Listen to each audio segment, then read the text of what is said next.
Assalamualaikum warahmatullahi wabarakatuh. Perkenalkan, nama saya Melinda Yuanka, NPM A1L081866 dari Prodi Bimbingan dan Konseling Fakultas Keguruan dan Ilmu Pendidikan Universitas Bengkulu. Jadi pada kesempatan kali ini saya akan menjelaskan sedikit presentasi tentang dasar-dasar struktur organisasi.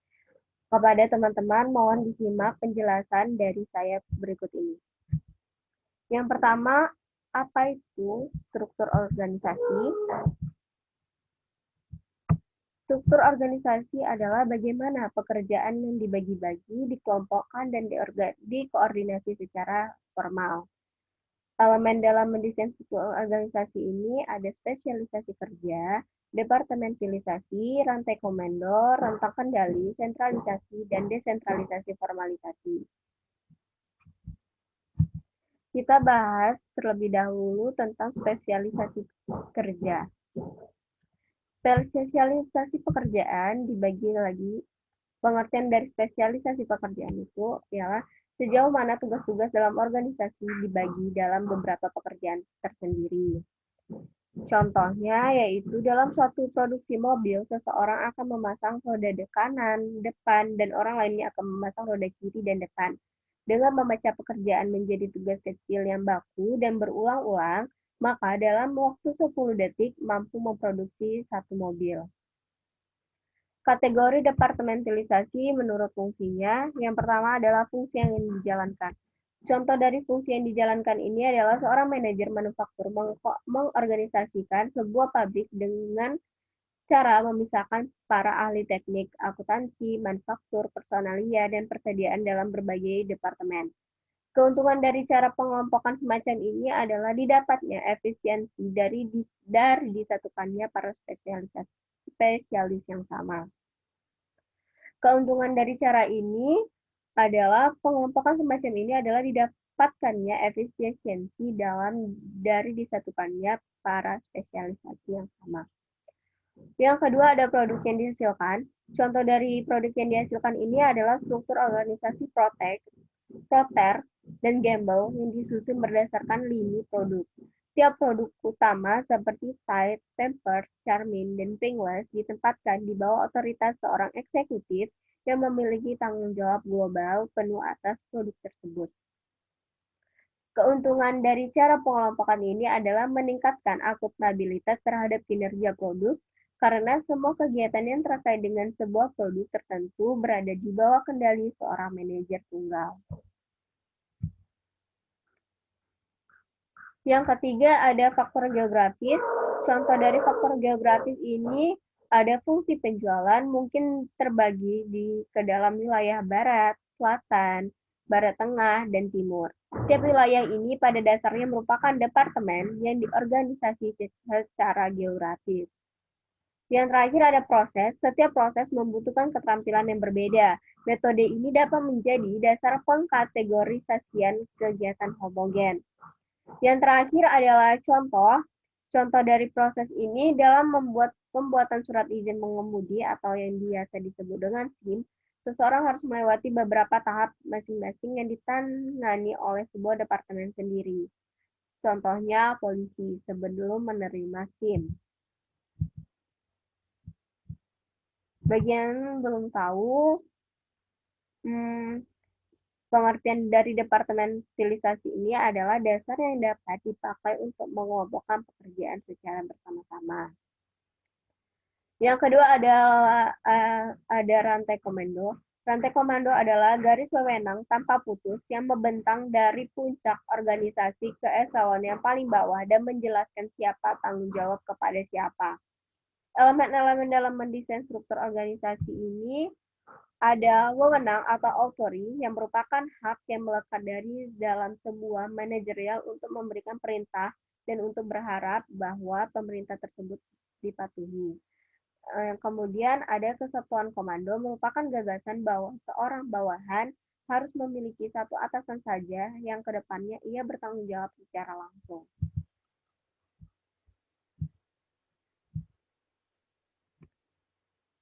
Kemudian ada rentang kendali. Rentang kendali ini adalah jumlah bawahan yang dapat diarahkan oleh seseorang manajer secara efisien dan efektif. Rentang kendali yang lebih besar dapat mengurangi keefektifan, karena kinerja karyawan memburuk, para penyelia tidak lagi memiliki waktu untuk memberikan kepemimpinan dan dukungan yang diperlukan. Sedangkan jika rentang kendali yang terlalu sempit, hal ini akan mahal ketika memperbanyak tingkatan manajemen, membuat komunikasi vertikal lebih rumit, dan mendorong supervisi yang terlalu ketat sehingga menghambat otonomi karyawan. Yang terakhir ada sentralisasi dan desentralisasi, yaitu elemen dalam mendesain struktur organisasi. Sentralisasi sejauh mana tingkat pengambilan keputusan terkonsentrasi dalam satu titik dalam organisasi.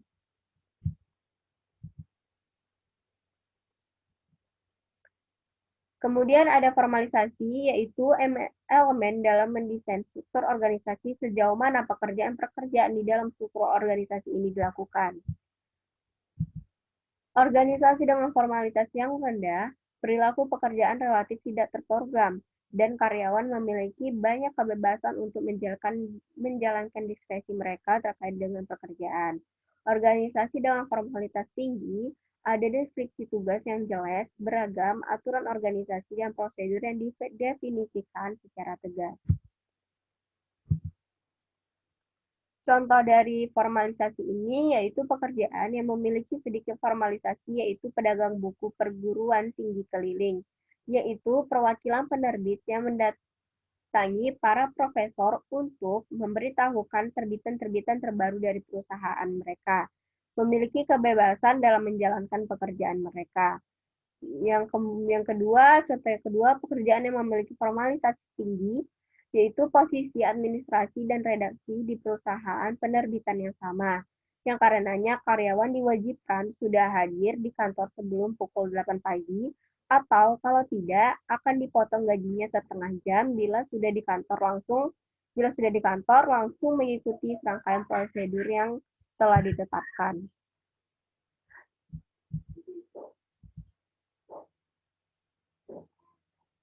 Kemudian ada desain organisasi yang umum. Di sini pengertian dari desain organisasi yang umum adalah struktur sederhana dari sebuah struktur yang dicirikan dengan kadar departementalisasi yang rendah, tentang kendali yang luas, wewenang yang terpusat pada seorang saja, dan sedikit formalisasi. Desain organisasi struktur sederhana ini banyak dipraktikkan dalam usaha-usaha kecil di mana manajer dan pemilik adalah orang yang satu dan sama. Contohnya, contoh dari struktur sederhana ini adalah toko kebutuhan laki-laki milik Jack Gold. Jack Gold yaitu pemilik manajer, dan Johnny Moore adalah wiraniaga, Edna Joyner adalah wiraniaga, Bam Mushan adalah wiraniaga, Jerry Flotkin adalah wiraniaga, Jerry Flotkin adalah kasir. Meskipun memperkerjakan 3 wiraniaga purna waktu dan seorang kasir, dan personel tambahan pada akhir pekan dan libur, namun ia tetap menjalankan tugasnya semua. Di sini ada elemen-elemen desain organisasi yang umum. Yang pertama adalah birokrasi. Birokrasi adalah sebuah struktur dengan tugas-tugas operasi yang sangat rutin dan dicapai melalui spesialisasi, aturan dan ketentuan yang sangat formal.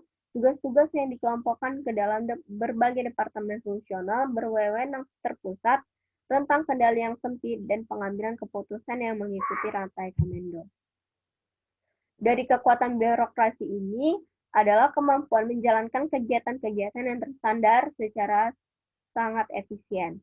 Contohnya adalah menyatukan beberapa kekhususan dalam departemen fungsional menghasilkan skala ekonomi, duplikasi yang minim pada personel dan peralatan, dan karyawan memiliki banyak waktu untuk berbicara dengan rekan sejawat mereka. Kelemahan dari birokrasi ini yaitu berlebihan dan mengikuti aturan. Contohnya, ketika ada kasus-kasus yang tidak sesuai sedikit saja dengan aturan, tidak ada ruang untuk memodifikasi hal tersebut. Yang kedua adalah ada struktur matriks. Struktur matriks ini yaitu yang menciptakan garis wewenang ganda menggabungkan departementalisasi fungsional dan departementalisasi produk. Contoh dari struktur matriks ini bisa digunakan di agen periklanan, perusahaan pesawat terbang, laboratorium penelitian dan pengembangan, rumah sakit, maupun universitas. Kekuatan dari departementalisasi fungsional terletak pada misalnya penyatuan para spesialis yang meminimalkan jumlah yang diperlukan sembari memungkinkan pengumpulan dan pembagian sumber-sumber daya khusus untuk seluruh produk. Kelemahannya adalah sulitnya mengkoordinasi tugas-tugas para spesialis fungsional yang beragam agar kegiatan mereka rampung tepat waktu dan sesuai dengan anggaran. Kemudian kita akan memasuki dalam pilihan-pilihan desain baru. Pilihan-pilihan desain baru ini dibagi menjadi 3 juga. Ada struktur tim. Struktur tim ini yaitu pemanfaatan tim sebagai perangkat sentral untuk mengkoordinasi kegiatan-kegiatan kerja. Contohnya, toko mainan yang memiliki 10 tim swakelola, masing-masing dengan seorang pemimpin tim. Para pemimpin tim, tiap-tiap tim di tiap-tiap toko merupakan sebuah tim. Para pemimpin toko di tiap-tiap wilayah merupakan sebuah tim, dan presiden regional perusahaan itu merupakan sebuah tim juga.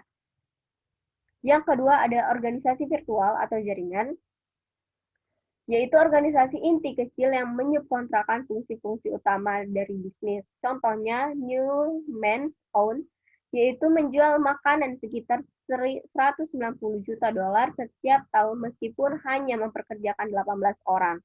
Ini karena perusahaan tersebut menyubkontrakkan hampir segala aktivitas mereka seperti manufaktur, pengadaan, pengiriman, dan pengendalian mutu.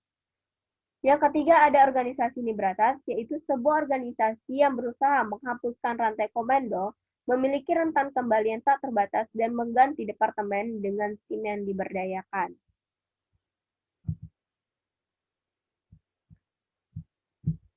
Kemudian ada mengapa struktur itu berbeda-beda? Karena struktur itu memiliki dua model, yaitu model mekanistis dan model organik. Model mekanistis adalah sebuah struktur yang dicirikan oleh departementalisasi yang luas, formalisasi yang tinggi, jaringan informasi yang terbatas, dan sentralisasi. Sedangkan model organik adalah sebuah struktur yang rata, menggunakan tim lintas hierarki dan lintas fungsi, memiliki formalisasi yang rendah, memiliki jaringan informasi yang konferensif, dan mengandalkan pengambilan keputusan secara partisipatif. Kemudian ada faktor-faktor penentu struktur organisasi, yaitu yang pertama adalah strategi. Strategi dapat dibagi menjadi 3, yaitu strategi inovasi, yaitu yang menekankan diperkenalkannya produk dan jasa baru yang menjadi andalan. Yang kedua ada strategi minimalisasi biaya, yaitu strategi yang menekankan pengendalian biaya secara ketat, menghindari pengeluaran untuk inovasi dan pemasaran yang tidak perlu, dan pemotongan harga. Yang terakhir ada strategi imitasi, yaitu strategi yang mencoba masuk ke produk-produk atau pasar baru hanya setelah viabilitas pasarnya terbukti. Kemudian ada ukuran. Ukuran yaitu sebuah organisasi secara signifikan yang mempengaruhi strukturnya. Contohnya, organisasi-organisasi besar biasanya mempekerjakan 2.000 orang atau lebih, cenderung memiliki lebih banyak spesialisasi, departementalisasi, tingkatan vertikal, serta aturan dan ketentuan daripada organisasi kecil. Kemudian ada teknologi. Teknologi ini cara sebuah organisasi mengubah input menjadi output. Di sini dibagi menjadi 3, yaitu hubungan teknologi dan struktur tidak begitu erat, tugas-tugas rutin diasosiasikan dengan struktur yang lebih tinggi, dan terdepartementalisasi. Yang kedua, hubungan teknologi formalisasi lebih kuat, rutinitas diasosiasikan dengan adanya manual aturan, uraian pekerjaan, dan dokumentasi formal lainnya. Yang ketiga adalah hubungan teknologi sentralisasi lebih menarik, teknologi rutin akan diasosiasikan dengan struktur yang sentralis, sementara teknologi non-rutin yang lebih mengandalkan pengetahuan para spesialis akan dicirikan dengan wewenang keputusan yang akan didelegasikan. Yang terakhir ada lingkungan. Lingkungan yaitu lembaga atau kekuatan-kekuatan di luar organisasi yang berpotensi mempengaruhi kinerja organisasi. Kita akan memasuki bagian yang terakhir, yaitu desain organisasi dan perilaku karyawan. Desain organisasi dan perilaku karyawan ini dibagi menjadi tiga, yaitu spesialisasi pekerjaan, memberikan kontribusi pada produktivitas karyawan yang lebih tinggi, tetapi hal itu juga mengurangi kepuasan kerja. Spesialisasi pekerjaan bukan merupakan cara yang selalu berhasil untuk mendapatkan produktivitas yang lebih tinggi. Yang kedua ada rentang kendali. Rentang kendali ini biasanya yang besar bisa menghasilkan kinerja karyawan yang lebih tinggi, karena rentang yang besar memiliki lebih banyak pengawasan jarak jauh dan lebih banyak peluang bagi inisiatif pribadi. Yang terakhir ada sentralisasi, yaitu secara umum organisasi-organisasi yang tidak terlalu sentralis menjalankan proses pengambilan keputusan yang partisipatif. Pengambilan keputusan secara partisipatif ini berhubungan dengan kepuasan kerja. Baiklah, sekian presentasi dan penjelasan dari saya. Apabila ada kata-kata yang salah, saya mohon maaf. Kepada Allah, saya mohon maaf. Wabillahi taufiq wal hidayah. Wassalamualaikum warahmatullahi wabarakatuh.